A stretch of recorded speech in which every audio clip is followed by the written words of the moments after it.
Do you want to surf faster? Do you want your board to feel loose with maximum drive through every turn? Do you even have the right fins in your board? Introducing my signature 5-fin set. Designed for maximum speed and drive with a large fin base to power you through turns. Plus medium fin depth keeps your board loose and responsive, reducing drag for unstoppable speed and glide. Proven performance after years of testing in the best boards from the biggest brands. Unlock your full potential with my signature 5-fin set. Get your fins now at surfandshow.com.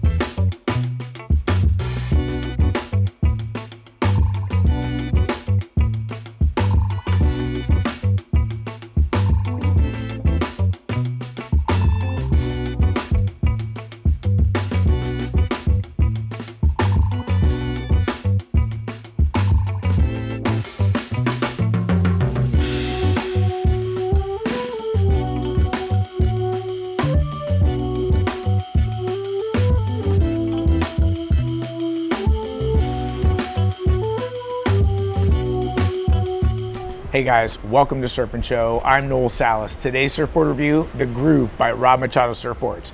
Now this is a stock 5.4, coming in at 25.8 liters in the helium tech. I'm 5'9", 165 pounds. This is gonna be fun. Sit back, get your favorite drink, enjoy the show.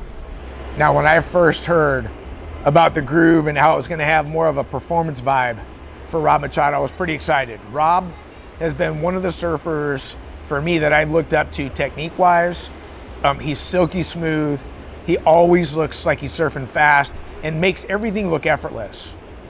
So take Rob's style and his technique and put it into a hybrid kind of outline in the front, but from here back, it looks like a small wave performance board, right? It's got a relatively foiled out or tapered tail back here, and it feels like you can sink it real quick, put it into the lip fast, and from the back end, under my back foot, when I push on the board, it's maneuvering like a performance shortboard.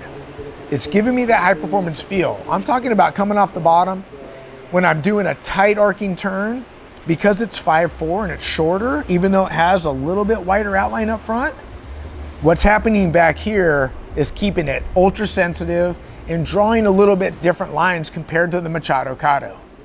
Now, the other thing I want to point out is I mentioned it's a little bit wider up here compared to, like, let's say a small wave performance board. With that being said, it's kind of almost like a bullet nose shape compared to the Machado Cado or the Seaside, where they're a lot wider up here. And for guys that have a lot more weight shifted forward and driving the board from the front foot, the wider it gets up here, the more it can catch and cause the board to bog. I didn't really feel that at all on this particular board, so I really like how he pulled the nose in here. If I'm talking about the rail, I would say it feels soft, forgiving, more like a medium. It does get a little bit sharper back here, which I would expect from a board that's drawing the performance lines. Now, nothing significant or super trick about the outline here in the tail. No significant bump or hip. On the bottom contours, I feel like he's even kept that relatively simple, right? It's running like a single. I can feel some doubles starting right in here, and then it gets more pronounced in between the fins. And then right back here, I would say roughly 2 inches on the tail behind the last fin box, it's got some V. And then the other thing I noticed is it does have a bit more entry rocker and tail rocker compared to the Cado and Seaside. I would say it's more medium entry, medium exit, and I really feel like those are the things that you're gonna need when you put this board on rail and you're surfing a wave with some punch, or it's even got some power. You're gonna want that rocker to give you the traction and hold and the drive. All in all, like, without talking about fins yet, I'm really stoked on the performance feel that the Groove has compared to the Machado Cado, the Seaside, or anything else I've ridden from Rob at this point. Now I want to talk about the fins I tested in this board. And just to get the full effect of the groove, I started with the Machado quad set. And the board's fast. It has that pivot, and it has a lot to do with Rob's fin template. It's relatively upright. He does have an inside foil where it's more of a speed generating fin, which I don't surf fins like this very often. And I'll just say some of the things that I really liked about the fin and board combination. Quads in general are faster than thrusters. Obviously you don't feel the drag from the center fin. Because you have the two fins on each turn, there's a lot of drive. And because his side fins are so upright, I felt like it had the pivot that I was looking for. And I had the hold for the most part on the turns that I was hitting when I was going pretty quick. And the way I like to surf Waco, not just top to bottom, I do like to carve and come down, especially backside, draw it back into the whitewash, come out of that turn and go into the next turn. And it felt great on top to bottom surfing. Didn't really feel like it lacked any pivot. Now, when it came to doing frontside roundhouses, there's something about the way I surf and the way Rob surfs that I could kind of notice it in the fins. And with his fins having the inside foil, giving it a little bit more speed where there's a bit more flex. He's got a little bit of bamboo in here, and there is some carbon on the leading edge here, which are gonna make him a little bit stiffer, but Rob's quite a bit lighter than I am. Rob's all about technique. I wouldn't say Rob's a power surfer, but Rob can throw a lot of spray. He can hold the board on rail for a long time, and he really knows how to use technique and speed generating fins that actually load and unload to his advantage to even surf faster. And for me, being more of a power guy, I feel like when I put the board on rail and I'm doing the turn, I'm pushing as hard as I can. And I would say when I do that with Rob's fins, I feel like they're flexing out on me a little bit. What I mean by that is it feels like I'm pushing on the fin and the fin's almost torquing a little bit too much. And I notice that the board kind of has this warble to it going through it like a heavy roundhouse. I really feel like because Rob's so light and the way we surf so different from each other, that if I'm in a lot of wave face and I'm surfing really fast, not just his fins in general, but speed generating fins that have a lot of flex and the board's flexing, it kind of gives me fits. So if I tone it down a bit and really appreciate the way Rob not only designs his fins, but his boards, I can tone it down and get a lot more flow in my surfing. And I feel like if you're surfing really small, mushy waves and you don't push super hard, I think you'll really like Rob's fins for generating a little bit of extra speed. They do have that little bit of twang or pop in them from turn to turn, but I really noticed my quad set offered a lot more hold, a lot more drive because I'm pushing so hard. Now our fins are different. His side fins are pretty upright. Mine, I'm using a neutral template, so it's kind of the best of both carving and pivot. And then my quad rears are really upright and they have a flat foil. So flat foil fins, I feel like they're a little bit more razor sharp kind of turns and they offer a little bit more hold. And with this being G10 fiberglass, I'm getting consistency, predictability. It's kind of just the opposite of the way Rob designs fins. But when I switched it to a thruster, it kind of went into a whole nother gear. It really felt like I was surfing a performance board from the back end. So I just took out my quad rears and put in the center fin, and I felt like I get super straight up and down, surf the pocket a lot tighter. I felt like the turns I was doing had a little bit more radical feel to it. I felt like it could push harder because of the center fin. It was offering quicker pivot. And then the roundhouse on wave one with all that speed pushing on the G10 fiberglass, that's the kind of consistency and predictability I want to feel. And the board still had a lot of pop. You guys, this is a helium tech, and it's meant for giving you that pop, that projection and drive. So I'm getting what I want out of the board by the way it's flexing through the turns, and when it's loading and unloading, there's that projection, there's that pop and drive that I like. Now the last way I rode it was a twin plus trailer. This is my pre-preg carbon fin setup, and it's got a lot of drive from the side fins. These are ultra light.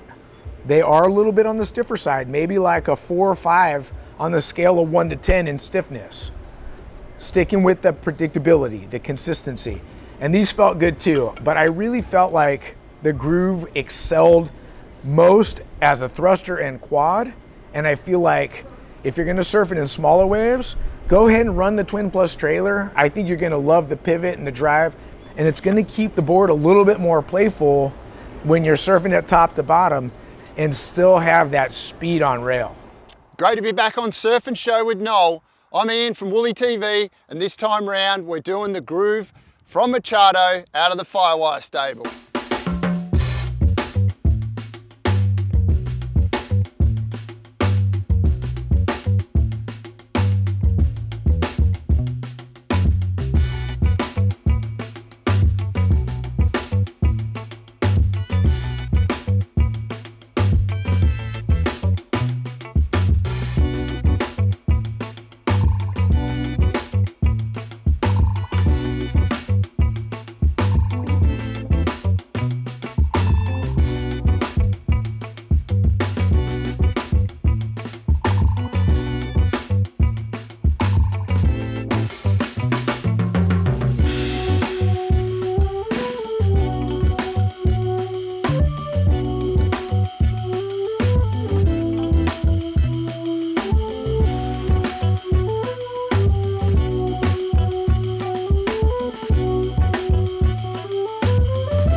I had a lot of fun on this one. My classification, I'd stick it as a daily driver. I could easily ride it in chest high, head high, and even overhead waves. I think a lot of that's got to do with this really thinned out tail and just the way the concos run through the tail, but I don't know if you can see it there, it's really thin on the tail. And so Rob said it's his most performance version of any board he's done. I liked it as a quad, I liked it as a thruster. I only rode it with the proper fins that come with it, the Groove fins by Endorphin Machado, and they felt really good. They're really stiff and they hold, but they have got a tiny little bit of flex in the back of the fin. So I think that's when you're pushing through a turn, it just gives you that little bit of release. But it is, like I said, a daily driver for me. I could ride that around home all the time, easily. Goes down to sort of waist high. It's not a groveler. It's in that middle ground of a daily driver, sort of perfect in that shoulder high, chest high, and up to even head and a half, and I even got a few bigger ones on it. It glides through turns really well. I love the way it held. It's got a flat-ish deck and it's only 2.5 thick, but it feels like it's out to the rails there as well. So that gives you some good paddle power. It's still thick up through here and got the wide template, so even though this one's only a 510 at 34 litres, I could paddle it extremely well. All right guys, this is the Machado Groove by Firewire. This is a stock 5.7 coming in at 29.2 litres. I'm 5'8" and 175 pounds. Since the waves were a little smaller, a little mushier during my reviews for this board, I really liked the 2+1 setup in it best, and the 2+1 that I liked the best were Kelly's Endorphins with his larger trailer. I rode it when the wave stood up a little bit or when they had a little more punch. I also really liked the Machado Groove quad set in it. They're more of a pivot set and they had good flow and speed, and especially in punchier waves, these fins felt really good. This board was really fast in small mushy waves, and I gotta say, like, you know, when I would slide my foot up a little bit on the tail pad or in front of the tail pad, this thing would go warp speed and get me through flat sections really quickly. And then when the wave steepened up and I was able to move my foot back a little bit, it was great on rail and great into the lip. This board was really fun in small mushy waves. Stoked to have my boy Ace on the show. Yeah, buddy. Passing around the Groove. This is my stock 5.4. Mm-hmm. You're what, 5'10"? 165? 165? Yep. How'd the board feel? Fun. It's grooving, man. It was easy to surf, pretty fast, easy to paddle, easy to get up on. I felt like it went top to bottom pretty good, and it just kind of felt like as soon as I got on the board, it felt comfortable. Now comparing Groove, Machado, because you did that review with me too. Can you feel a difference between both boards, and what do you think our community should know about both? Yeah, I mean, I would say the Groove is more precise, more high performance. It's making a tighter line in the pocket. I think, you know, for a little bit more high performance wave, this board went better. Now, I know you guys are going to ask me, how does the Groove compare to the Machado, the Seaside, or other boards that have a similar outline? I think Rob's doing a great job really designing boards in his lineup. They might cross over in wave height, but they're not drawing the same lines. The Seaside's a performance fish. Like I mentioned, it has a wider nose up here. That's more like cruisy carvy, really fast, put it on rail and do some nice carves. If we're talking Machado, it's got a little bit more performance compared to the Seaside. It does have a wider tail block, maybe less overall rocker compared to the Groove. So it's gonna carry more get up and go speed with less effort on your part. Now he's making the Groove, and he's kind of just taking it up a notch again in the performance board category. So for you guys that bought the Machado and you like it and you're having fun on it, but you think, okay, I'm ready to progress my surfing a little bit further and I want to do tighter turns. I want to try and surf more vertical.